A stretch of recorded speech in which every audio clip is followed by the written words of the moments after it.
আসসালামু আলাইকুম।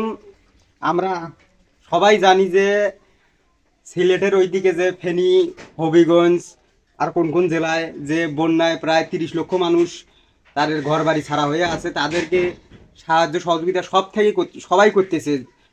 কেউ তো আর একাই সাহায্য করতে পারে না। সেই জন্য আমরা আমাদের এই কুপতলা ইউনিয়নের পক্ষ থেকে, ছাত্র সমাজের পক্ষ থেকে একটা উদ্যোগ নিয়েছি, যে যা পারে সেইভাবে আমরা মানে কারো কাছে কোনো জোর নাই, আমরা বাড়ি বাড়ি যাচ্ছি। যা পারি সেটা কোথায় দেবো মামুন? এটা আসুন্না ফাউন্ডেশন আমরা বিকাশে গেলেই দেখতে পাবো। কি ফাউন্ডেশন আরেকবার বলে দাও। আসুন্না ফাউন্ডেশন বিকাশে গেলেই আমরা দেখতে পাবো ডোনেশনের 2 নম্বর অপশন আসুন্না ফাউন্ডেশন। আমরা ওখানেই ইয়া দিব, যা উঠবে হ্যাঁ, সেটাই।